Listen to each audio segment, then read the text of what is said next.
여호수아 23장 1절에서 16절까지 23장 1절에서 16절까지 한 절씩 돌아가면서 읽겠습니다. 여호와께서 주위의 모든 원수들로부터 이스라엘을 쉬게 하신 지 오랜 후에 여호수아가 나이 많아 늙은지라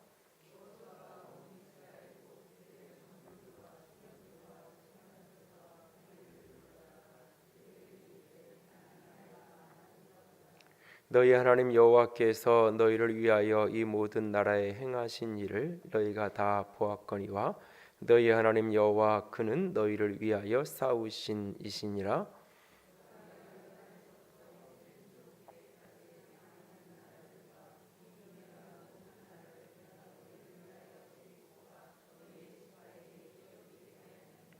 너희 하나님 여호와 그가 너희 앞에서 그들을 쫓아내사 너희 목전에서 그들을 떠나게 하시리니 너희 하나님 여호와께서 너희에게 말씀하신 대로 너희가 그 땅을 차지할 것이라.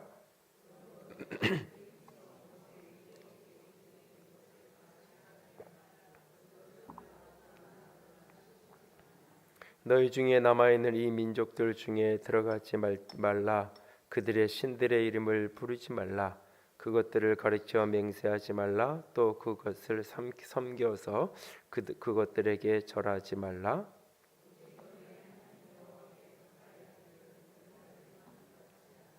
이는 여호와께서 강대한 나라들을 너희 앞에서 쫓아내셨으므로 오늘까지 너희에게 맞선 자가 하나도 없었느니라.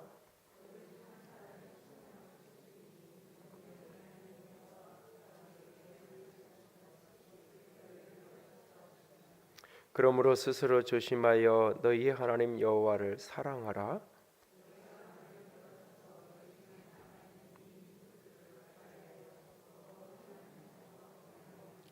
확실히 알라. 너희 하나님 여호와께서 이 민족들을 너희 목전에서 다시는 쫓아내지 아니하시리니 그들이 너희에게 올무가 되며 덫이 되며 너희의 옆구리에 채찍이 되며 너희의 눈에 가시가 되어서 너희가 마침내 너희 하나님 여호와께서 너희에게 주신 이 아름다운 땅에서 멸하리라.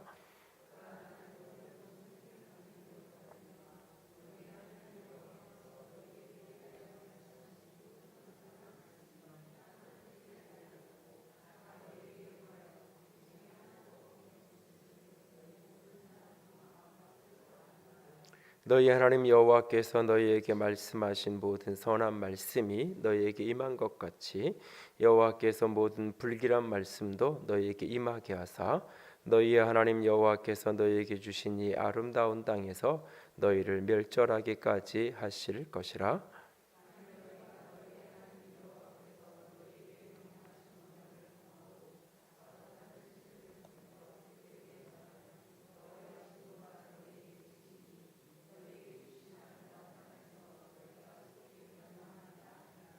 아멘.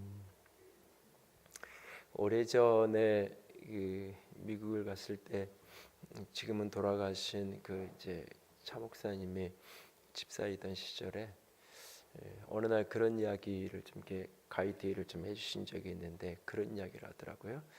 목사님 나중에 이렇게 시간에 여유가 좀 생겨서 오실 이 미국으로 오시면 이 캘리포니아만을 따라서 미국에서부터 캘리포니아에서부터 저 이제 멕시코까지를 쭉 한번 LA에서 샌디에고로 해서 쭉 아래쪽으로 쭉 한번 이렇게 여행을 한번 이렇게 기간을 좀 넉넉하게 잡으셔서 한번 해보세요. 그런 얘기를 하더라고요.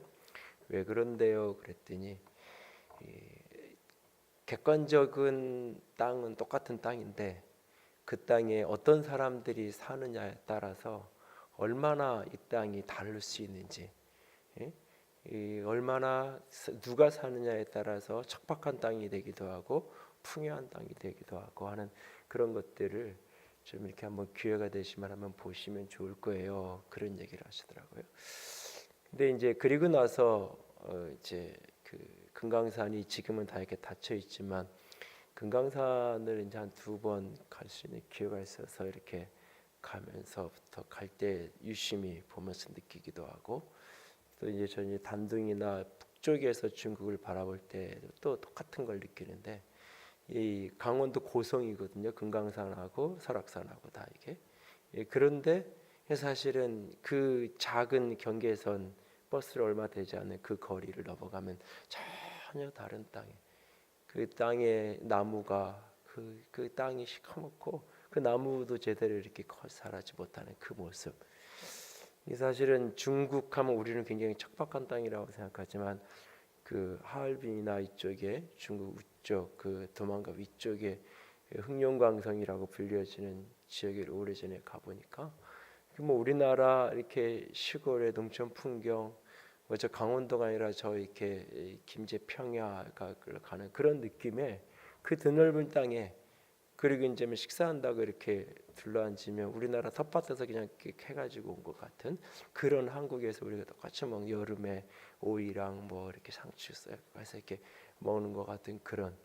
그런데 바로 그 너머에 하루 이틀 지나서 이렇게 내려가서 북한 땅을 보면 너무나 삭막하고 나무조차 제대로 이렇게 찾아볼 수 없는, 물론 이렇게 멀찍이 강 건너에서 바라보는 거지만, 그런 걸 보면서 누가 그 땅에 자리 잡고 누가 사느냐에 따라서 결국은 하나의 땅이 축복의 땅이 되기도 하고 하나의 땅이 저주받은 땅이 되기도 하는구나, 그런 생각을 했던 기억이 있습니다. 오늘 여호수아가 이제 마지막 인생의 순간을 맞고 있습니다. 그 여호수아 하면 우리가 이렇게 젊은 세대라고 생각하잖아요. 저도 이렇게 오래전에 이렇게 기도를 하거나 이런 기회가 있으면 저를 이렇게 기도해 주시는 분들이 자주 했던 표현 중에 하나가 여호수아 세대를 세우는, 여호수아 세대와 같은 그렇게 하나님이 쓰실 거다, 이런 얘기를 종종 듣기도 하고, 나도 그런 이야기를 하기도 하고, 우리 교회에서 한동안 예전에 그 우리는 여호수아 세대님 이런 찬양도 교회에서 이렇게 자주 부르기도 하고 그랬어요. 근데 어느 날 보니까 그 오자가 앞에 이렇게 써지기 시작하면서 이제 조금씩 이제 다른 느낌이 들기 시작하는데, 여호수아도 어느 날 자기 스스로 이야기하잖아요. 나는 나이가 많아서 늙었다. 그리고 이제 15절에는 나는 오늘 온 세상에 가는 길로 가야 한다. 그러니까는 여호수아도 결국은 늙었고 나이가 들었고 온 세상에 가는 길, 죽음의 길을 이제 건너가야 되잖아요. 그 죽음의 길을 나이 들고 죽음의 길을 건너가기 전에 남겨져 있는 다음 세대, 개인적으로는 내 아들과 딸들, 공동체적으로는 남아있는 우리의 자손 세대, 다음 세대를 향해 바라보면서 자신의 가슴 깊이 담고 있었던, 꼭 해주고 싶었던 이야기를 하는 게 23장, 24장의 마지막 이야기입니다. 이것은 단순한 뭐 이렇게 명령, 단순한 어떤 설교가 아니라 유언이죠. 다른 어떤 것보다 마지막 떠나면서 유언으로 남겼던 이야기는 그 말의 무게가 전혀 다른 무게감으로 다가오게 되는 거잖아요. 오늘 이 마지막 유언의 메시지에서 굉장히 역설적인 표현이 몇 번 등장합니다. 어떤 표현이냐면 아름다운 땅에서 너희가 멸절할 것이다. 아름다운 땅에서 너희가 멸망할 거다라고 이야기하고 있어요. 그 땅은 아름다운 땅인데 거기서 멸망할 수 있고 거기서 너희가 멸하게 되어지고 멸절하게 될 수 있다라는 이야기를 굉장히 엄한 경고를 하고 있어요. 민수기 13장에 그 여호수아와 갈렙이 다른 10명의 정탐꾼과 함께 이 가나안 땅을 처음 정복하고 왔을 때, 그날 갈렙이 했던 이야기가 그 땅은 아름다운 땅이다는 이야기였어요. 사실은 그날 많은 사람들의 보고는 거기가 풍요한 땅이다, 적각거리 흐르는 땅이다, 굉장히 좋은 땅이다. 그런데 10명의 정탐꾼들은 악평을 하면서 그런데 거기는 우리 거는 될 수 없는, 너무너무나 좋은 땅이긴 한데 넘보면 안 되는 그런 어떤 적각거리 굉장히 풍요한 땅인 건 맞는데 우리는 그 땅을 취할 수 없는, 우리는 이제 괜히 함부로 가서 덤비고 했다가 우리는 메뚜기 같이 그냥 잡혀 먹히고 말 거다, 이런 이야기를 하죠. 그런 어떤 백성들, 그래서 그게 전염성이 확 퍼져가지고 온 백성들이 다 절망하고 좌절하고 있는 그때 이야기하는 거예요. 그 땅은 아름다운 땅이다, 아름다운 땅이다. 그때 그 땅, 우리가 정탐하고 돌아왔던 그 땅 아름다운 땅이다. 그리고 수십 년이 지나서 50년, 60년 세월이 지난 어느 날 멀리서만 바라보던 그 아름다운 땅을 직접 취해서 거기서 이제 살게 되죠. 그리고 꽤 오랜 시간이 지났어요. 23장 1절에 보면 원수들로부터 이스라엘을 쉬게 하신 지 오랜 후에 정탐을 했고 정복을 했고 이제는 다 분배해서 나누어서 꽤 오랜 기간 그 땅에서 정착하고 살았어요. 그러던 어느 날 여호수아가 나이 많아져서 늙어서 이제는 죽음을 앞두고 이 마지막 권면을 하는 거예요. 이게 아름다운 땅이고 축복의 땅이고 너무 좋은 땅인데 이 땅에서 멸망될 수 있다. 굉장히 강한 경고의 메시지를 주고 있는 거죠. 그러니까는 사람은 사실은 사람을 움직이는 가장 강력한 에너지 중에 하나가 사실 이 경고의 메시지예요. 사실은 사람들은 축복을 이야기하지만 축복의 신앙이 어떤 이렇게 하나님께 헌신하는 단계가 있다 그러잖아요. 제일 높은 수준이 하나님을 사랑해서 사랑받아서 사랑의 응답으로, 그 아래 수준이 이게 복을 받기 위해서, 더 아래 수준이 뭐냐면 매맞지 않으려고, 혼나지 않으려고. 복은 뭐 없으면 어때? 이렇게라도 포기할 수 있는데 매는 두렵고 무섭잖아요. 마지막 떠나면서 어떻게 보면은 어떤 축복의 약속이 이 속에 담겨 있어요. 사랑의 메시지가 이 속에 분명히 담겨 있어요. 그런데 그 모든 것 끝자락에 아주 강한 경고의 메시지를 주고 있어요. 하나님이 너희를 향해서 했던 선한 말씀을 하나님이 반드시 이루는 것처럼 아주 불길한 말씀들도, 아름다운 땅에서 너희가 멸절될 수 있고 망할 수 있다는 이 불길한 말씀도 너희 가운데 반드시 이루어질 것이다 라고 하는 아주 강한 경고의 메시지를, 그만큼 사실은 여호수아의 내면은 안타까운 거예요. 그리고 한편으로는 불안하기도 한 거예요. 그냥 좋은 말만 하고 이렇게 떠나기에는 마음 한구석 반절하게 이렇게 불안한, 이대로 이렇게 가다가 진짜 이게 사실이 되면 안 되는데, 누구보다 아름다운 땅에서 그들이 멸망되는 걸 원하지 않아요. 그런데 진짜 그런 일이 혹 일어날 수도 있지 않을까? 이런 어떤 일말의 여러 가지 불안감과 그런 마음의 힘겨움 속에서 마지막 유언의 메시지를 여호수아는 굉장히 강하고 부정적인 접근의 이야기를 여호수아가 하고 있는 것을 보게 돼요. 구약 성경의 이 땅에 대한 메시지, 그러니까 이제 아브라함에 대한 이야기를, 창세기를 주일 오전에 계속 나누지만 하나님이 자손에 대한 메시지 약속과 땅에 대한 약속을 주고 그 땅을 이루어 가는데, 그리고 가나안 땅을 정복해가고 거기 이루어가고 그것을 이제 누리고 거기서 또 불신앙해서 결국은 이 아름다운 땅에서 멸망하리라 하는 것대로 결국은 멸망해서 쫓겨나고 다시 그 땅을 찾아오고 이렇게 되는데, 이 구약에서 언급되어진 이 땅이라는 이 메시지는 신약으로 이것이 왔을 때 뭐 문자 그대로의 땅, 그러니까 물질적인 의미에서 땅이라고 해석을 할 수 있는 어떤 케이스도 있을 거예요. 그러나 전반적으로 보면 보편적으로 구약에서 이야기하는 땅에 대한 메시지는 신학으로 왔을 때 대부분 그게 공동체에 대한 메시지로 해석이 됩니다. 공동체를 허락하시는 가정, 교회, 이 공동체의 풍성함이 이루어지는 그 땅에서 결국 함께 사는 거잖아요. 마치 그런 것처럼 함께 사는 공동체에 대한 축복의 메시지로 땅에 대한 약속의 메시지는 늘 이루어져요. 그래서 온유한 자에게 땅을 주신다, 뭐 대표적인 이런 메시지 같은 경우도 온유하면 물질적인 땅, 뭐 꼭 그런 경우도 있겠죠. 그러나 그 땅의 메시지의 핵심은 온유한 자가 있을 때 그 공동체, 그 사람으로 말미암아 그가 머물러 있는 그 가정이든 그 교회 공동체든 그 안에 진정 풍성함이 있고 평화가 있고 화해가 있고 그런 모습들을 이야기하는 경우가 많아요. 하나님이 여러분에게 주신 아름다운 땅, 하나님이 여러분에게 주신 아름다운 축복, 하나님이 여러분에게 주신 아름다운 공동체는 어떤 것이 있나요? 인생을 내가 살아오면서 하나님이 내게 축복으로 누리게 허락하셨던 것들은 어떤 것이 있나요? 그것이 진정 나에게 끊임없이 축복이 되어지기를 원한다면, 그리고 내가 누린 그 축복을 우리가 다음 세대에게, 내 자녀에게 누군가가 그것을 나에게 물려준다고 할 때 그것을 물려받은 그들이 그것이 진짜 계속 아름다움이 되고 계속 축복이 되려면 어떻게 해야 될까?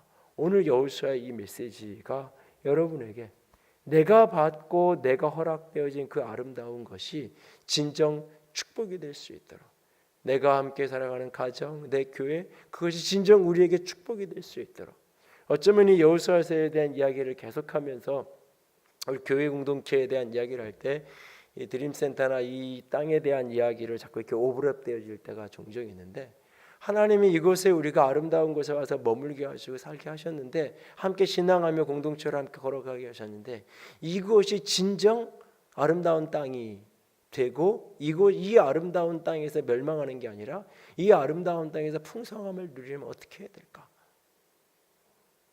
저는 이렇게 가끔 이렇게 어느 동네를 이렇게 가면 그 교회에 있는 그 교회 한 건물 하나를 이렇게 지나가다가도 일부러 그 길로 안 가도 되는데도 일부러 그 길을 한 번씩 이렇게 약간만 2, 3분, 4, 5분 돌면 돼서 그 앞으로 이렇게 한 번씩 이렇게 내려서 들어가 보진 않아도 이렇게 스쳐서 지나가는 때가 간혹 있어요.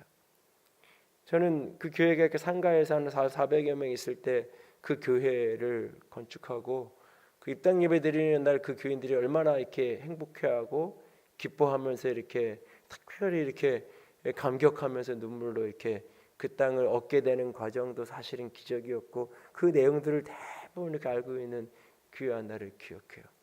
그리고 굉장히 급성장하며 성장하다 가던 어느 날 이런저런 일로 교회가 흔들리기 시작하면서 지금은 이렇게 지나가면 거기에서 이렇게 따뜻한 온기를 느껴지는 게 아니라 여전히 소수의 사람들은 모여서 예배당으로 사용함에도 불구하고 따뜻한 온기가 아니라 차가운 느낌이 이렇게 전해져요. 그 건물은 그대로 10여 년 전에 입당 예배를 드리고 그 이후에도 가끔 내가 가고 선교관이 있어서 선교사님들 하면 이렇게 모시고 가서 거기 숙소를 이렇게 빌려서 사용하기도 하고 그랬던 곳이었는데, 그 느낌이 전혀 다른 느낌으로 내게 다가오는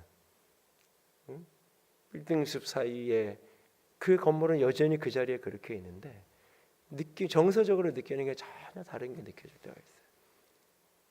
우리가 인생에서 우리에게 허락하셨던 많은 축복들, 그것이 어떤 거는 굉장히 작고 사소한 걸 수도 있고 어떤 건 굉장히 큰 걸 수도 있고, 그것이 어떠한 것이든지 저 여러분에게 허락되어진 어떤 하나님이 내게 주신 축복들, 아름다운 땅이라는 그 표현될 수 있는 그 어떤 축복들이 진정한 축복이 됐으면 좋겠나.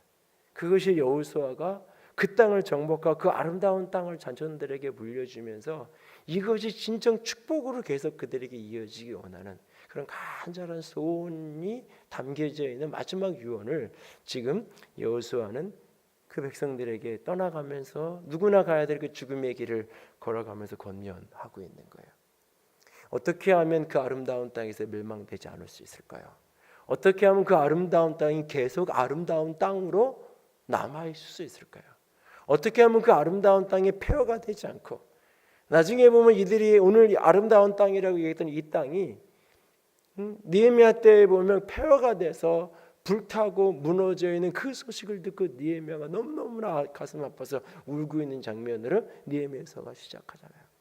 어떻게 하면 그 아름다운 땅이 계속 아름다운 땅으로 남아있을 수 있을까? 계속 그렇게 누림이 될 수 있을까? 여호수아가 하는 이야기는 어떤 것일까? 여러 이야기를 본문 속에서 오늘 10편 이 여호수아서 23장 24장에서 해갑니다. 가장 먼저 첫 번째는 하나님을 사랑하라는 겁니다. 가장 단순하지만 분명하게 11절에 그러므로 스스로 조심하여 너희의 하나님 여호와를 사랑하라. 스스로 조심하여 너희의 하나님 여호와를 사랑하라 라고 말하고 있어요. 이 조심하라는 말과 사랑하라는 말을 같이 사용해요. 그 말은 사랑하지 못하게 하는 것들이 하나님 사랑하는 거 너무나 당연한 메시지인 것 같은데 그 하나님을 사랑하지 못하게 하는 일이 너무너무나 많을 거라는 이야기죠.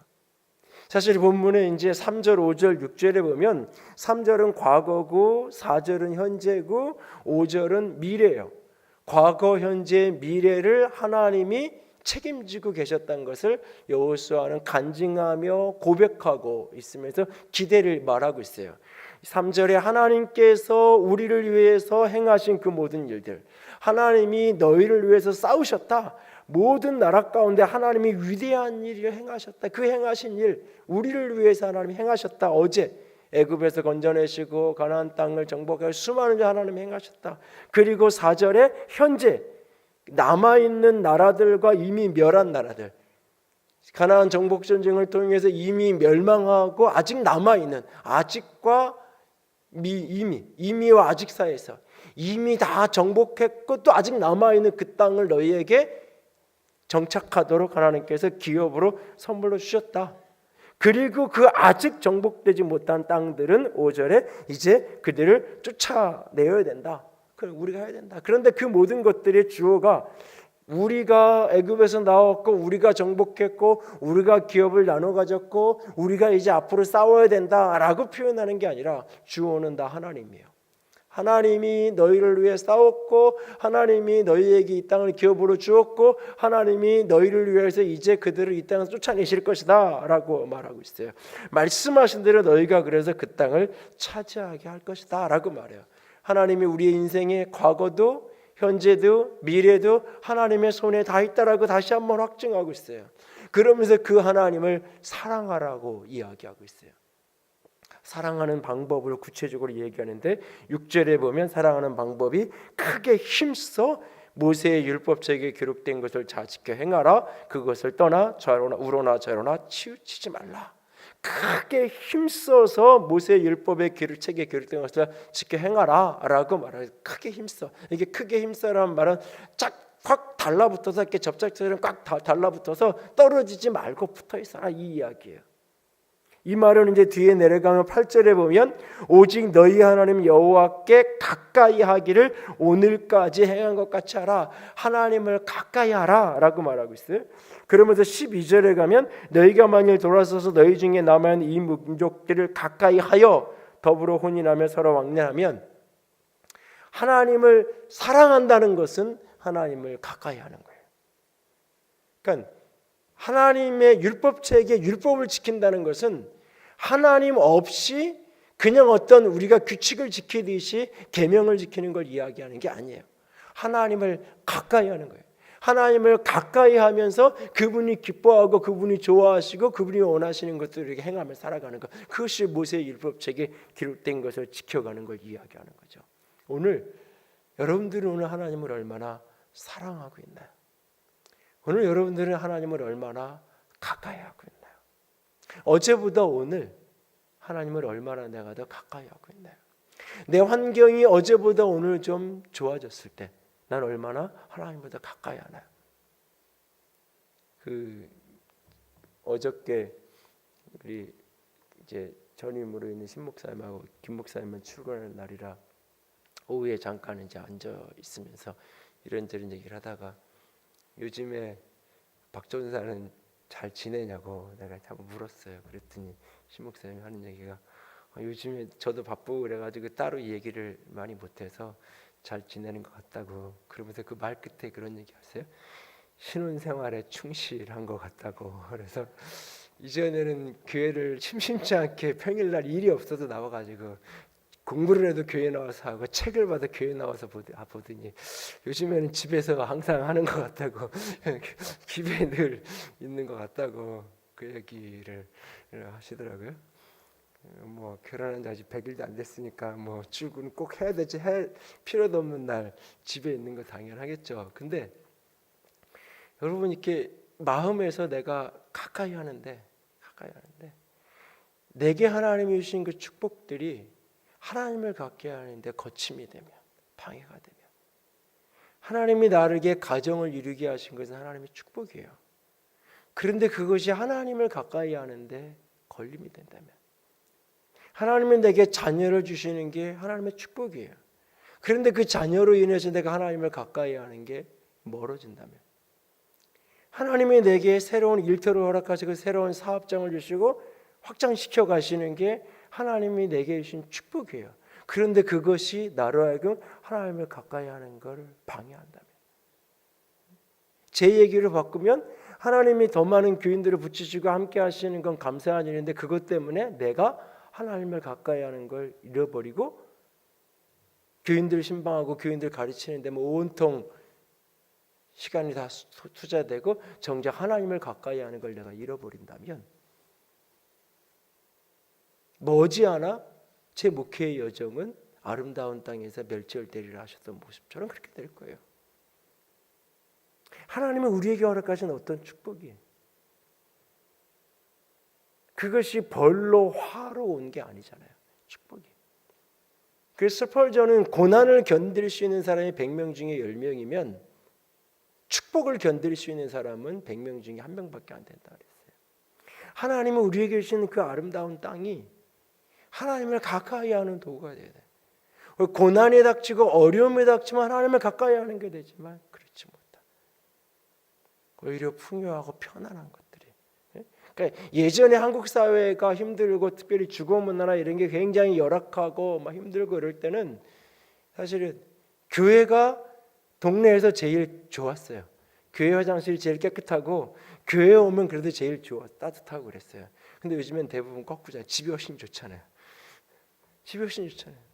그러니까 훨씬 더 교회를 출입하고 찾는 게 사실 빈도수가 줄어져요. 크리스마스 이브가 되면 학생 때 놀러 갈 수 있는 데가 없었어요. 교회가 제일 놀기 좋은 데서 교회로 다 모였죠. 그런데 지금은 학생들이고 청년들이고 24일 밤에 교회를 모으려면 너무 힘들어. 그러니까 그냥 잠깐 모여 한 30분 1시간 그냥 잠깐 끝났다가 그것도 내용도 안 하고 뭐도 안 하고 그냥 치킨 먹고 이렇게 피자 먹고 그러자면 그거 먹으러 잠깐 왔다가 다 자기들끼리 개인적으로 좋은 데 찾아서 여기저기 가는 거죠. 그런데 오늘 우리에게 인생 속에서 하나님이 여러분에게 허락하신 어떤 것들이 그 아름다운 것이 이스라엘 백성들이 이전에는 그냥 아침에 가서 가져오면 되잖아요. 아침에 가서 만나 챙겨오면 하루 먹잖아요. 근데 이제는 농사를 지어야 돼요. 이제는 내가 갖고 와야 돼요. 그만큼 내가 더 풍성한 걸 누릴 수 있고 그만큼 내가 더 많은 걸 쌓을 수도 있고 내가 그만큼 더 많은 것을 나눌 수도 있고 베풀 수도 있고 물려줄 수도 있어요. 그런 축복이 있는 반면에 그만큼 거기에 에너지를 쏟다 보면 하나님을 놓치게 되는 거예요. 하나님을 잃어버리게 되는 거예요. 하나님을 가까이 하는 걸 놓치게 되는. 이게 정비례가 되는지 모르겠지만 여러분이 어제보다 오늘 예배를 더 사모하나요? 여러분이 어제보다 오늘 주의 말씀을 더 펼쳐서 묵상하고 읽나요? 어제보다 오늘 내가 기도하는 시간이 늘었나요? 내 삶에 고난이 닥치고 어려움이 닥치고 곤고함이 닥쳤을 때가 아니라 내 삶에 하나님이 축복을 주시고 은혜를 주셨던 그 순간에 내가 더 하나님 앞에 엎드려지고 더 하나님 앞에 기도하고 내가 더 하나님을 찾고 있나요? 그 모습의 연장선상에서 주의 율법의 말씀을 순종하고 율법책을 따르고 계명을 지키는 건 의미가 있는 거지. 그 사랑이 동반되지 않은 의미의 계명을 지키는 건 아무런 의미가 없는 거예요. 그래서 이사야서 같은 데는 이스라엘 백성이 드리는 그 제사에서 드리는 피 냄새가 역겹다고까지 보여 하나님이. 이스라엘 백성들이 하나님께 드리는 그 제사들이 하나님이 역겹다고 구역질다고 형식은 그렇게 그럴듯하지만 속 내용은 아무런 하나님하고 너무너무나 멀어져 있는 그 모습을 하나님이 다 보시니까 너무너무나 안타까운 이야기들 이사야서 앞부분에 1장에서 6장까지 앞부분에 쭉 그런 이야기들이 나오잖아요.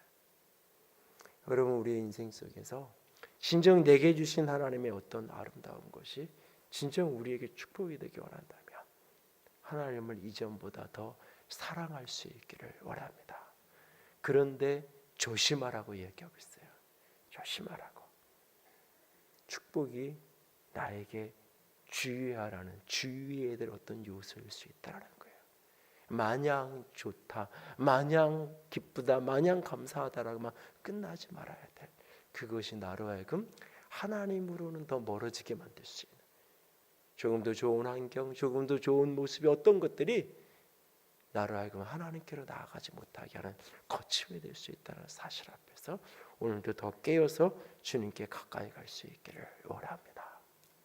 또 하나는 여전히 하나님을 사랑해야 될 뿐만 아니라 여전히 사명을 잃어버리면 안 돼요. 여전히 가야 될 길이 있다는 것을 잃어버리면 안 돼요. 우리는 어느 순간도 이루었다고 하는 그 순간 우리는 이미 그것은 과거예요. 빌립보서에서 바울이 나는 열심히 달렸지만 내가 이루었다는 그 순간 그 모든 것들은 과거고 나는 또 앞을 향해서 나아간다고 고백하고 있어요. 오늘 본문에 보면 이스라엘 백성들이 하나님을 가까이 하지 않고 그 민족들을 가까이 하면서 특별히 강하게 경고하는 메시지 중에 하나가 뭐냐면 12절에 혼인하며 왕래하며 그 가나안 땅에서 이렇게 하나님이 쫓아내라고, 이미 정복한 땅이 있고 아직 정복되지 않은 땅이 있어요. 그 땅의 백성들은 가서 쫓아내고 정복해서 그것을 취하라고, 하나님이 너희에게 주실 것이고 가는 길마다 하나님이 동행해서 취하게 하실 것이라고 하나님이 분명히 약속하시고 말씀하셨어요. 그런데 그 하나님의 말씀을 어기고 하나님께 순종하지 않고 내가 그들을 가까이 하기 시작하고 가까이 하는 것에서 넘어져서 혼인하고 왕래하면 그것이 너희에게 축복이 되는 게 아니라 그게 올무가 되고 가시가 되고 덫이 되고 너희의 채찍이 될 것이다 라고 이야기하고 있어요. 단순하게 이방 결혼을 하면 안 된다, 그 단순한 이야기를 하고 있는 게 아니에요. 지금 그걸 포함하지만 더 깊은 이야기를 하는 거예요.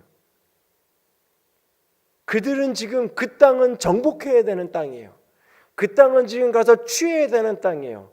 그 땅에 있는 백성들은 쫓아내야 될 백성들이에요. 그게 내게 준 사명이에요. 하나님이 기업으로 각 지파에게 땅을 주시면서 이미 정복한 땅과 아직 남아있는 정복하지 못한 땅을 동시에 주셨어요. 이미 정복한 땅은 누리라고 주신 것이고 아직 정복하지 못한 것은 가서 취하라고 미완의 사명으로 허락하신 거예요. 그런데 그들이 이 정복하지 못한 땅과 혼인을 하고 한다는 것은 사명을 잃어버리고 현실의 평안함을 선택하는 거예요. 사명보다는 현실적 유익을 선택하는 거예요. 오래전에 어떤 분이, 제가 성경 공부를 하다가 일어날 때 불신 결혼, 이방 결혼 뭐 이런 이야기를 이렇게 하는데, 하여튼 저는 그거 옳다고 생각하지 않는다고. 그 기독교인 너무 이기적이라고 생각한다고. 아니 그러면 어떻게 전도를 할 수 있겠냐고. 믿지 않는 사람하고도 결혼을 해서 전도하고 하면 되는 거지. 그래서 나는 아니 그래도 그 결혼을 선교사 가듯이 그렇게 할 필요는 없는 거 아니냐고. 선교지 내가 파송받듯이 내가 결혼을 어쩔 수 없이 결과적으로 그렇게 될 수도 있지만 그럴 필요는 없는 거 아니냐고. 아니 나는 괜찮다. 그래서 나는 사실 그래서 나는 믿지 않는 사람하고 결혼했고 나는 그 사람 전도해서 신앙생활 하고 있다고. 나 우리 애들도 나는 얼마든지 그렇게 한다 그러면 그렇게 하라 그럴 거라고. 하여튼간 뭐 좀 이렇게 담대하게 얘기를 하시길래 제가 또 이렇게 목소리 크게 이야기하면 그냥 그런가 보다 또. 그래서 이렇게 사실은 계속 이 내면에는 근데 정직하게 그 사람을 전도하고 싶은 마음이 너무 커서 그랬을까? 제가 청년들하고 이런 얘기를 나눌 때 한번 그런 얘기를 한 적이 있어요. 믿음 없는 그 사람하고 결혼하고 싶은 이야기의 핵심은 뭐냐면, 목사님 교회 안 다니는 것 말고는 너무 사람 괜찮아요. 교회 안 다니는 것 말고는 너무 사람이 괜찮아요. 그런데 여기는 교회 다니는 것 말고는 하나도 괜찮은 게 없어요. 목사님 교회 다니는 거 내가 어떻게 한번 해볼게요. 그럴 수 있어요. 근데 그 근본 동기가 뭐냐 이거죠. 근본 동기가 그 사람이 갖고 있는 조건과 환경이 사실은 눈에 들어오는 거거든요. 사실은 눈에 들어오는 거예요. 진짜 그런 조건이 초라한데도 불구하고 진짜 내가 어떤 공동체에서 만나게 되고 같이 이렇게 교제하게 되면 사랑이 싹트고, 그래서 내가 객관적인 조건이 열악함에도 불구하고 내가 선교사의 마음으로 결혼할 수 있을 거예요. 사랑해서. 그런데 그런 경우보다는 대부분은 눈에 보이는 조건이, 내가 보기에 마음도 하나도 이렇게 아들이나 딸 이렇게 누구 이렇게 사람 괜찮다고 데리고 왔는데 내가 보기에 마음에 드는 게 하나도 없어. 근데 교회도 안 다녀. 그러면 볼 것도 없는 거잖아요. 볼 것도 없는 거잖아요. 당연히 그냥 안 돼 그러는 거잖아요. 근데 마음에 드네. 뭐 직장도 괜찮고 뭐 이렇게 집안도 괜찮고 다 괜찮아. 근데 교회 다니는 것만, 근데 아들이 딸이 내가 이걸 해보겠다고. 그래? 그러면 한번 생각해 볼게. 이렇게 되잖아요, 우리가. 근데 그 중심 동기가 뭐냐 이거죠. 중심 동기가. 중심의 깊은 동기가.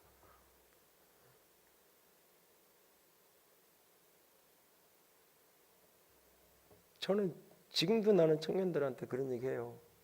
혼자 살아도 된다고. 몇 주 전에도 내가 몇 명 청년들한테 그랬는데 혼자 살아도 된다고. 불신 결혼을 해서 겪는 고통보다 혼자 사는 고통이 훨씬 더 감당할 만하다고. 둘 중에 하나를 선택해야 된다면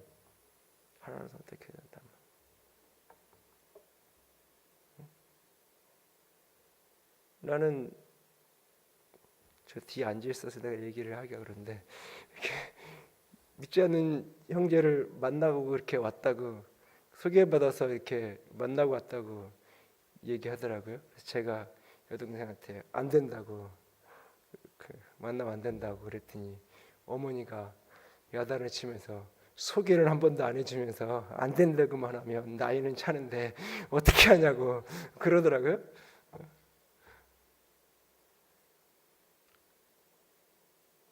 그래서 내가 그러면서 뭐를 이렇게 긍정적인 조건을 얘기를 해요. 그래서 그러면 뭐 나는 나 혼자 살아도 된다 그랬어요. 내가 그때도 차라리 혼자 살으라고. 근데 그래도 해야 되겠으면 교회가 개척교회지만 우리 교회에 나와야 된다고. 내 눈으로 내가 봐야 된다고. 3년은 여기서. 근데 본인이 약속하고 지금까지 20년이 다 되도록 약속을 이제 지켜서 신앙 안에서 잘 자라줘서 고마운데, 근데 사실은 그게 참 쉬운 일이 아니에요. 쉬운 일이 아니에요. 그런데 그 자체, 불신 결혼 이거 자체보다 더 심각한 건 뭐냐면 가치관이거든요. 그게 더 좋아 보이는 그 가치관, 현실이 그게 더 유익하겠다 여기는 그 가치관. 지금 단순하게 이방인들을 결혼하는 그 이야기를 단순하게 얘기하는 게 아니에요. 룻이 이방인이잖아요. 모압 여인이잖아요. 예수 그리스도의 족보에 들어가잖아요. 바로 여호수아서 뒤에 나오는 사사시대의 인물이에요. 룻이. 사사기의 부록, 사사기의 온통 어두운 이야기에 빛을 밝혀주는 부록처럼 사사기의 연장선상에서 같은 시대적 배경을 가진 룻의 이야기가 나와요. 대표적으로 이방 결혼을 한 이방인이잖아요. 룻이. 그런 여인이 믿음 안에서 신실하게 살고 다윗의 족보에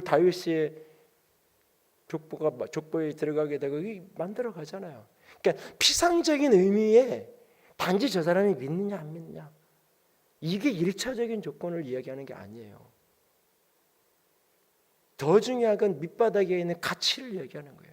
하나님의 주신 사명이 먼저냐, 내가 오늘 편안한 게 먼저냐. 그러니까 믿는 사람하고 결혼을 하려는 이유의 핵심은 뭐야? 편안하려고. 내가 마음대로 교회 나가고 싶어서, 마음대로 하고 싶어서. 그런 관점에서는 그거 너무 이기적이라고 이야기하는 게 맞을 수 있는 거예요. 맞을 수 있는 거예요.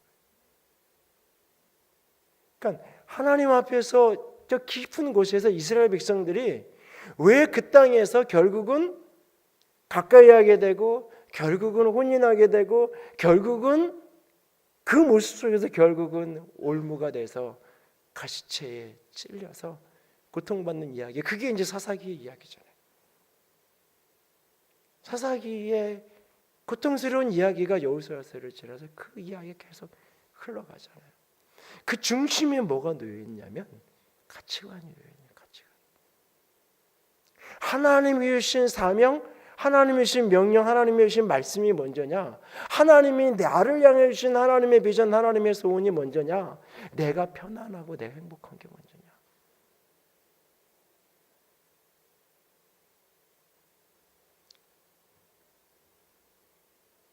저는 네가 좋으면 결혼해도 돼, 네가 좋은 사람이 만나도 돼 라고 얘기 못해요. 강제로 애들한테 이래라 저래라 할 수 없기 때문에 이래라 저래라 하진 않지만 끊임없이 기도하는 것 중에 하나는 그거예요. 내가 행복하고 내가 좋은 것, 그거는 내가 몰라요. 여러분, 내 결혼 생활이 불행하다고 이야기하고 고통스럽다고 얘기하는 분 100이면 100, 첫 출발을 하는 날 내 결혼 생활이 불행할 거라고 상상하고 그렇게 생각하고 결혼한 사람 아무도 없어요. 다 행복하고 내 선택이 최고의 선택이라고 생각하면 하는 거예요. 그렇지 못한 사람이 혹 어쩔 수 없어 이런저런 일로 그런 경우가 혹 있겠지만 옛날처럼 어쩔 수 없이 가문 때문에 팔려가듯이 결혼하는 거 아니잖아요. 대부분 다 행복할 거라고 선택해요. 근데 짧게는 몇 주가 지나지 않아서 길게는 몇 년이 지나지 않아서 내가 왜 그랬을까 후회하잖아요. 그러면서 그게 결국은 또 다른 곳으로 튀어가잖아요. 무슨 얘기예요? 내가 나를 못 믿어요.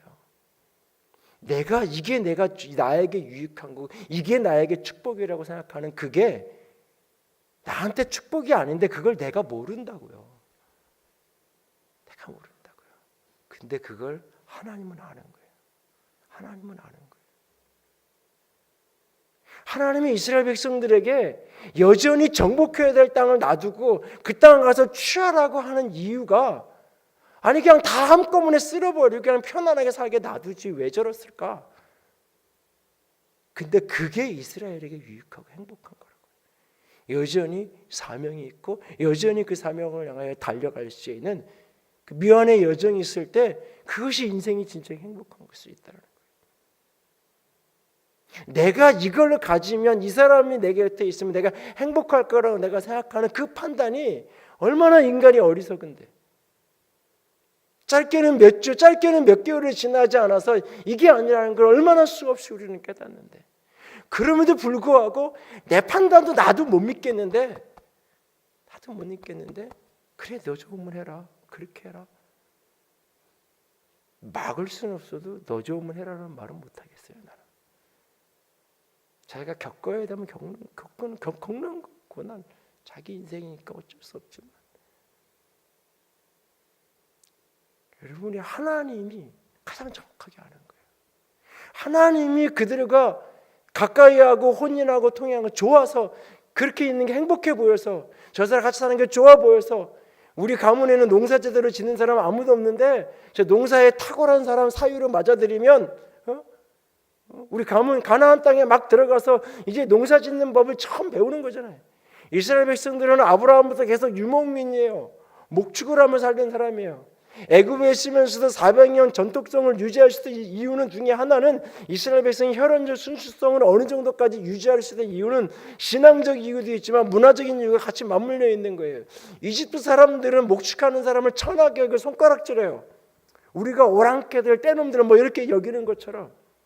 그래서 이스라엘 사람들이 이 히브리인들이 고센 땅을 중심으로 해가지고 목축을 하면서 계속 정체성을 유지하며 살 수 있었던 거예요. 그들이 스스로 애굽 사람하고 혼인 안 하려고 애쓴 게 아니라 애굽 사람들이 천시하고 떠밀은 거예요. 거꾸로 사실은. 그렇게 해서 그들이 민족적인 순수성을 유지하고 살았어요. 근데 가나안 땅 들어와서 농사를 짓고 살아야 돼요. 한 번도 져본 사람이 없어요. 근데 사유될 사람이라고 대화였는데 평생 농사 짓고 농사 짓는 걸로는 이 동네에서 저 건넌 마을에서 최고래. 저런 사람이 우리 사회가 들으면 우리 집 논농사 밭농사가 금방 새로워지겠구나. 그래서 받아들이는 거예요.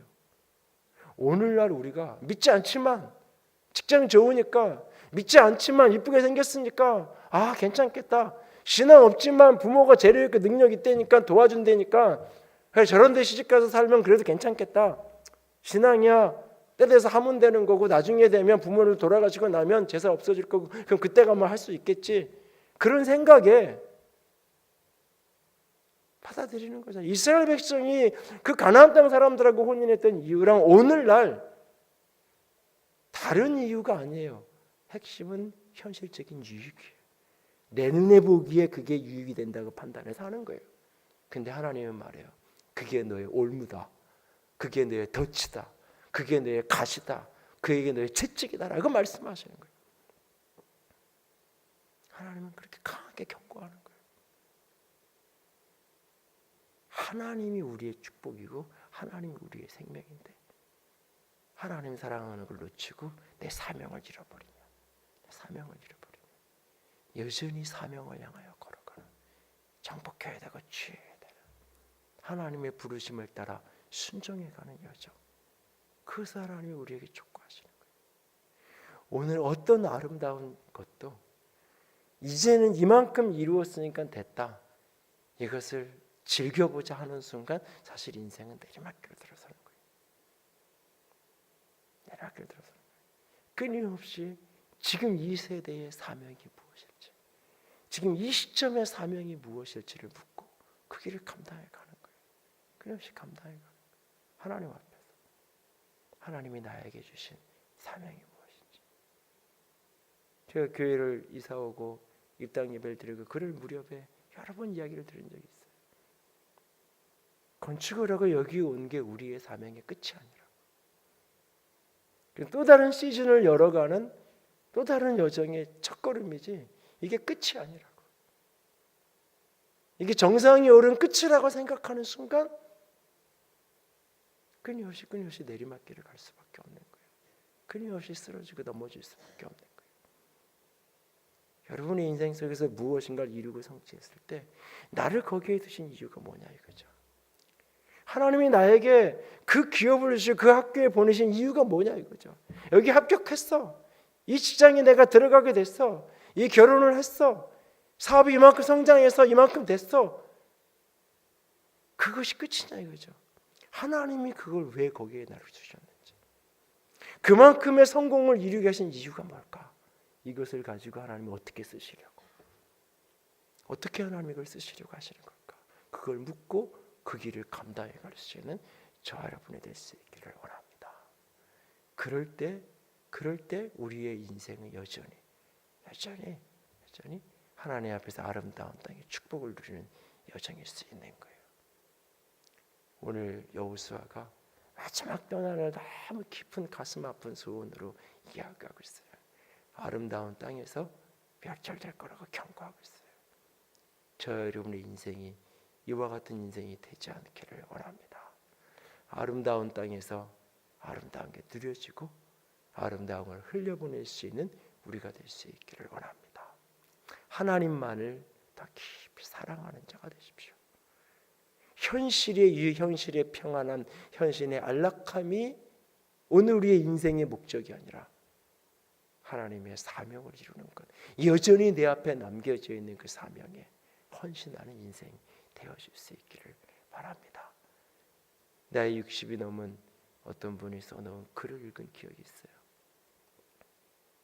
내가 100세를 살 줄 알았다면 내가 은퇴하는 날 나는 은퇴라고 생각하지 않았을 텐데, 내가 100세까지 살 줄 알았다면 나는 무엇인가를 새롭게 시작했을 텐데. 100세를 살아보니 김영석 교수가 인생의 황금기는 60대 후반이라고 표현을 하더라고요. 70대 초반. 100세를 살아보니까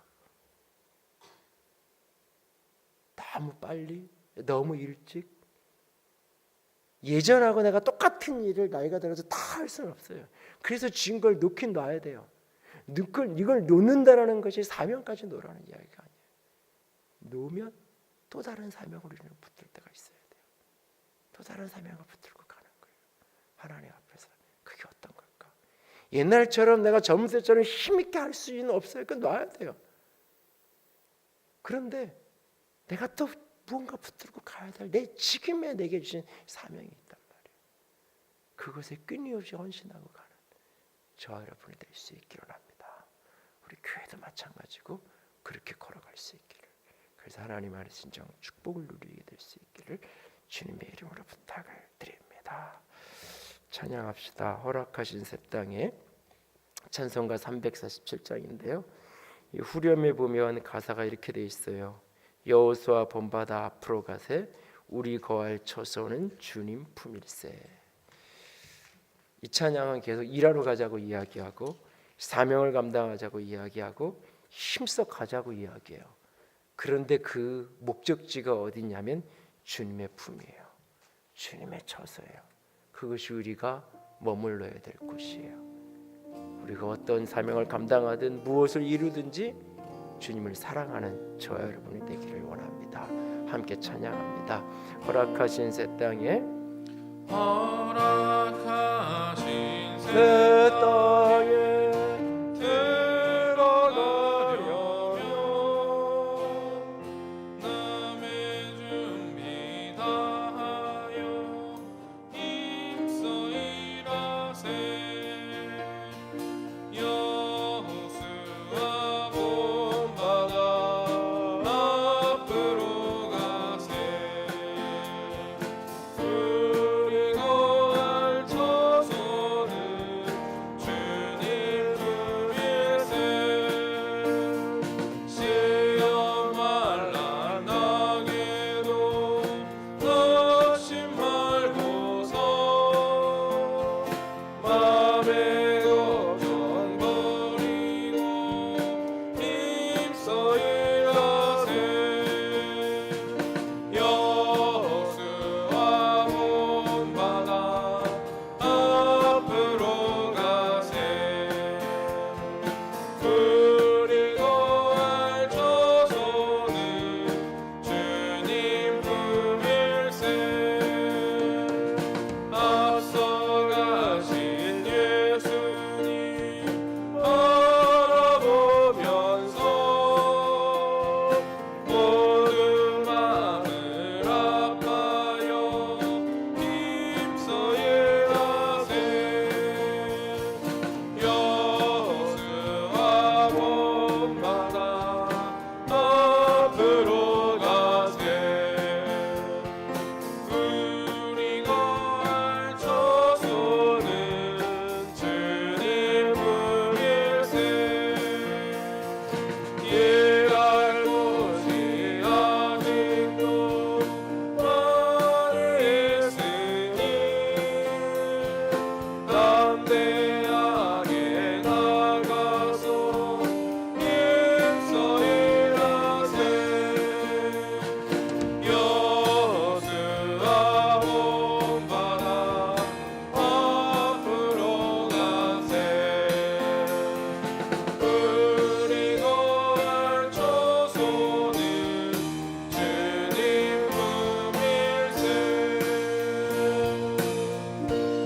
이 시간 같이 기도합니다. 아름다운 땅이 우리에게 진정 아름다운 곳이 되려면 조심하여 하나님만을 사랑해야 됩니다. 사명을 버리고 이방과 혼인하는 것이 아니라 끝까지 하나님만을 가까이하며 사명을 이루는 자로 살아야 합니다. 주님, 그렇게 살 수 있는 힘과 능력을 더하여 주시옵소서. 함께 기도합니다. 사랑의 하나님, 영광의 하나님, 주님만을 사랑합니다. 주의 영광 가운데 믿음의 길을 걸어가기 원합니다. 주님만 의지하면서 한 걸음 한 걸음 신실하게 걸어갈 수 있게 원합니다. 주님이 축복을 허락하시고 영광을 허락하시고 주님이 은혜를 허락하시고 주님의 사랑을 허락하신 그 모든 땅들이 아버지의 영광을 드러내는 땅이 되게 하시고 아버지의 생명을 드러내는 땅이 되게 하시고 아버지의 사랑을 드러내는 것이 될 수 있도록 아버지 은혜를 더하여 주시옵소서.